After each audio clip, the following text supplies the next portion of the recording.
দিয়ে দেন। অতির বিলম্ব দেখি সৃষ্টি দুঃখ দুটা।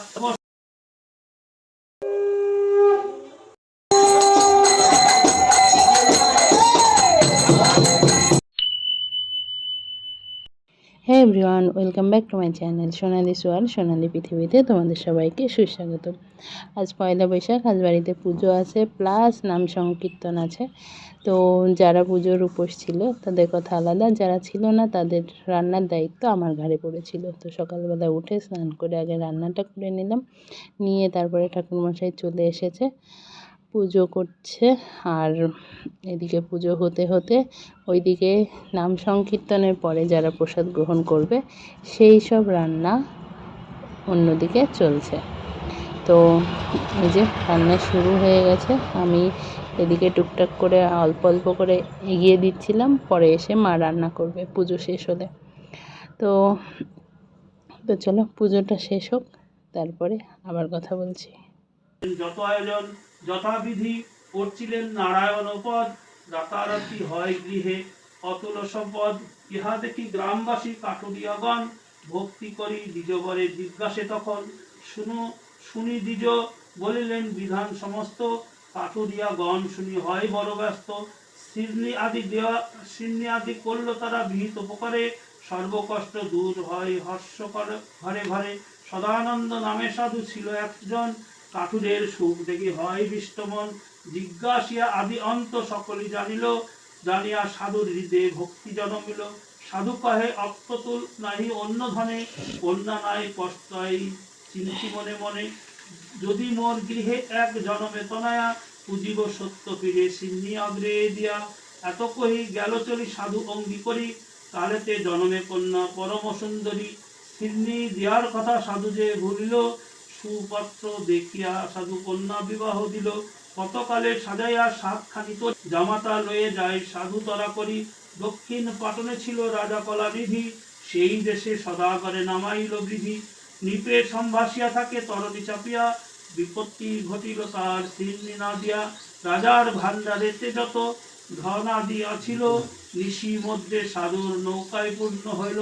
চর মুখে সুরি রাজা ধরিয়া লইল, জামাতা শ্বশুরে লয়ে কারাই পুরিল। রাজ আদেশে কটান মশানে লয়ে যায়, পাত্র অনুরোধে তারা দহে প্রাণ যায়। কারাগারে বন্দি তারা থাকে দুইজন, কি কহি দুঃখের কথা না হয় বর্ণন। এখানে সাধুর ভার্যা আর তার সুতা, নারায়ণ এই নরবরে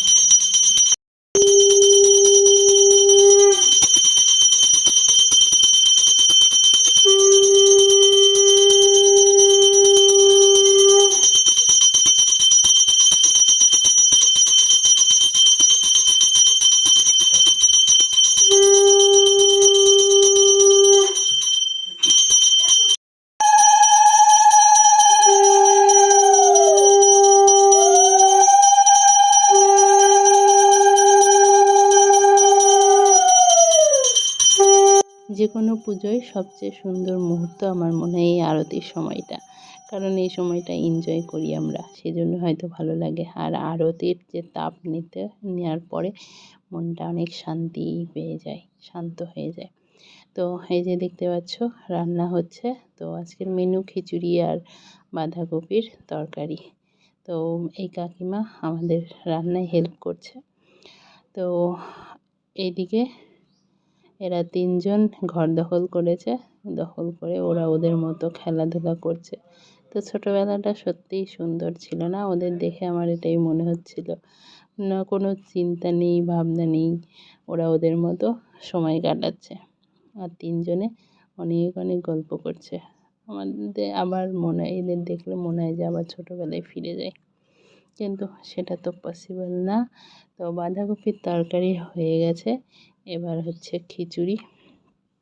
আর খিচুড়ি হয়ে গেলে, খিচুড়ি একটু বেশিই হবে, 2-3 কড়াই নামবে, তাহলে হয়ে যাবে। আর এর মধ্যে কীর্তনের দলও চলে এসেছে, কারণ রান্না করতে করতে বিকেল হয়ে গেছিলো।